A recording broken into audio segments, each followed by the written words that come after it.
And welcome back here to Live Now from Fox. I'm Andrew Kraft. We were just watching a pretty fascinating, interesting Zoom call there with the New York Governor Andrew Cuomo's attorneys. And to help us kind of break that all down to what we just listened to, I'm being joined by Josh Solomon. He's a reporter there for the Times-Union newspaper in Albany, New York. Josh, do you have us?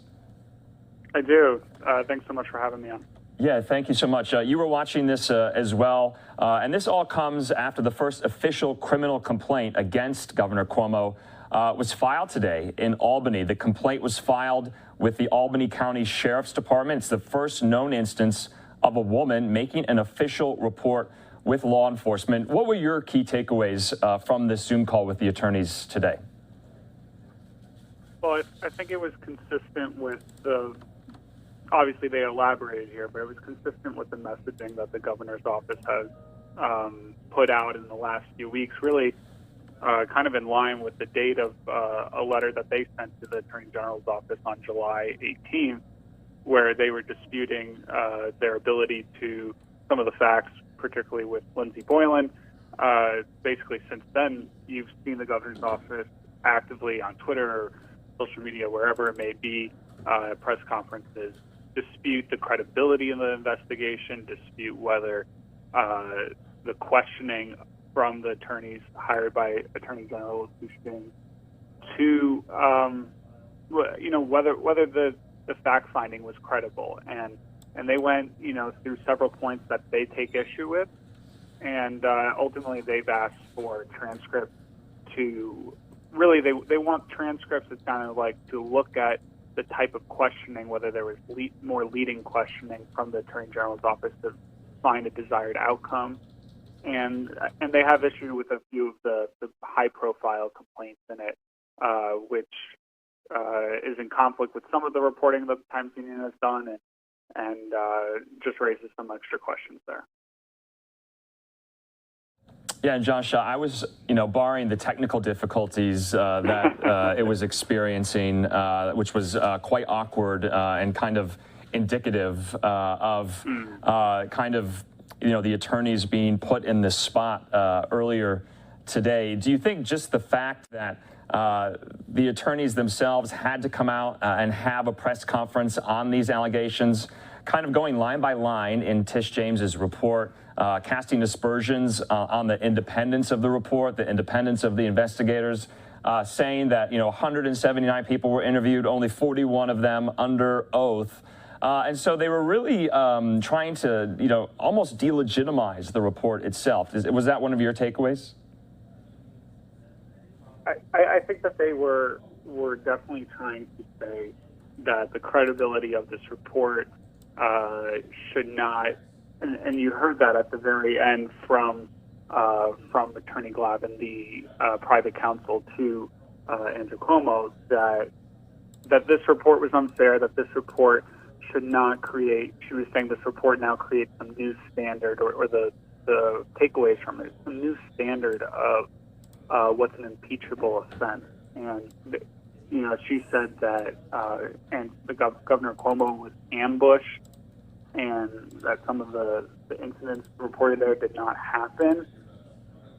They absolutely wanted to question whether or not that this report is legit, and sow some doubt in terms of the public opinion. And I think what's important to remember here is, while many lawmakers have called, and union heads and people who have previously been very supportive of the governor have called for him to resign, they will put on a strong force at the end of the day on a Friday, and kind of a Friday night news dump in a way to say, we dispute this report, which I think further speaks to the fact he has no plan to resign.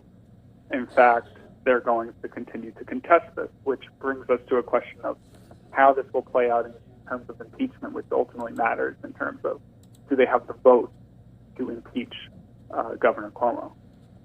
Yeah, Josh, I was kind of struck as well, because they really got into this question of this new allegation in the report that the public hadn't been made aware of, and that is with one of these troopers assigned to his security detail, this female state trooper And you heard there from Ruth Glavin, she didn't know whether or not that, if the trooper was still assigned to the governor or if not. One of the reporters asking the question said that was not the case. They had reporting to suggest that that was not the case. So that was news to them. It kind of seemed like a lot of these attorneys were a little bit caught off guard by some of the questioning today. They didn't have clear answers. Some of them, equivocated on a number of these questions being put to them by the reporters on the call.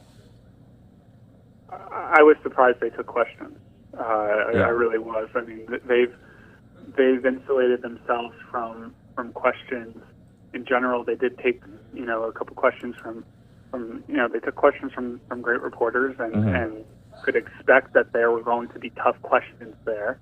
And Jimmy Vielheim, Wall Street Journal asked about that trooper allegation, and what was notable was the fact that they did not address that new allegation at all during 30, 40 minutes of rebuttal, essentially, to the Attorney General's report.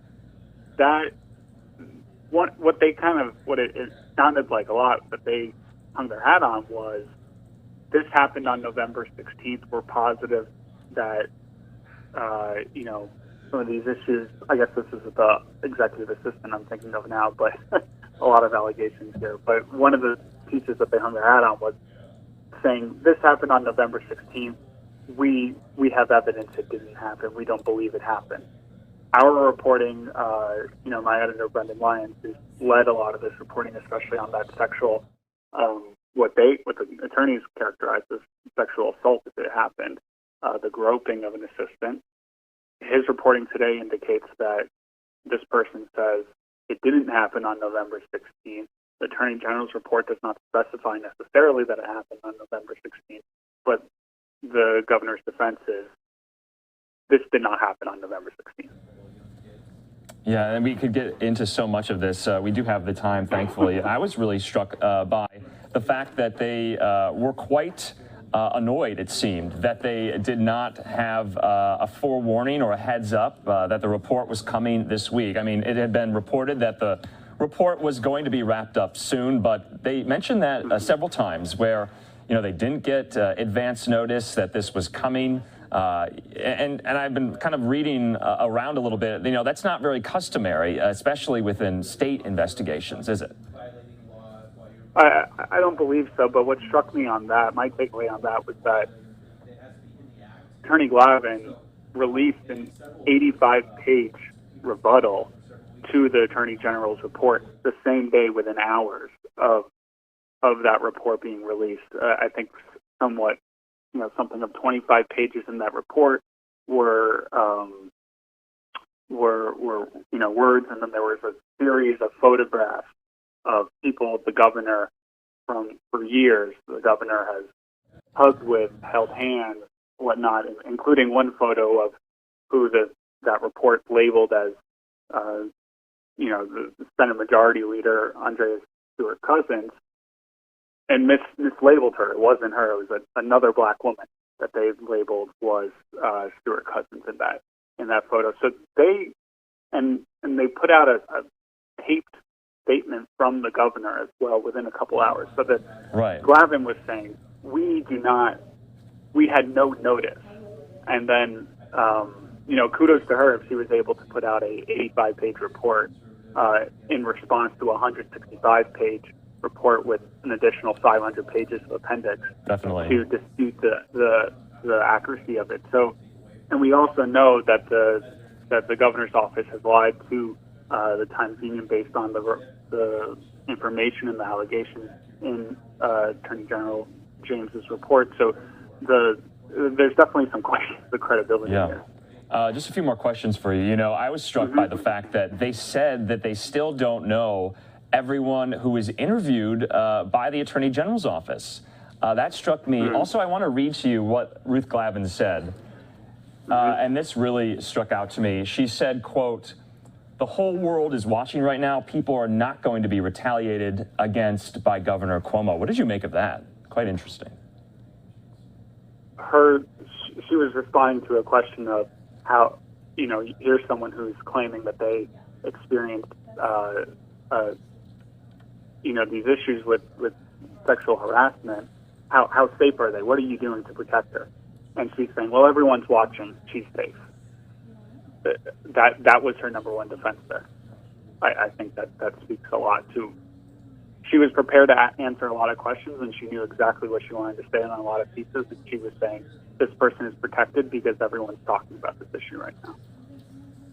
All right, Josh Solomon, one more question for you. We just want an update as well there. You're in Albany. Mm-hmm. What are state legislators saying at this moment? I have a statistic that I want to read to you. A staggering 70% of voters now believe that Governor Cuomo should resign. That's in addition to an overwhelming majority of those who serve in the state assembly in Albany.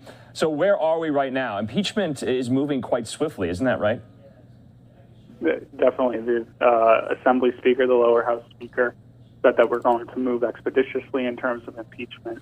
The process is a little wonky, and it's different than the federal process that a lot of people have become familiar with. But bottom line is that as of this week, in the heat of it all, there's, the AP and others have reported that there are enough votes to impeach the governor. If the Assembly, we're likely to see the Assembly really draft their articles of impeachment, pick Assembly impeachment managers next week. Then from there, if the Assembly votes in a majority, it just needs a simple majority of its body to vote for impeachment. Then once they hand the articles of impeachment off to the Senate, Governor Cuomo would have to step aside according to state law, and the Lieutenant Governor, Kathy Hochul, would assume the position of governor until he's either acquitted in the trial in the Senate, or if he's removed from office entirely. That would be the end of Governor Cuomo's time in power over 3 terms. All right, Josh Solomon from the Albany Times-Union with some great reporting there and some analysis about what our viewers just watched, that 40-minute press conference by Governor Andrew Cuomo's attorneys going line by line, detail by detail to some of the allegations that were corroborated in the New York Attorney General Tish James's report. We'll be following this story to see what happens there in Albany with these impeachment proceedings. Josh, have a good weekend. Thanks for joining us here on Live Now. You too. Thanks so much. All right, we are going to be moving on to some of these other stories we have yet to get to on this Friday afternoon. Hope you're getting a good start to your weekend. We're going to take just a quick 2-minute commercial break, though. When we come back, jobs numbers released for the month of July. We'll have all of that and more in 2 minutes.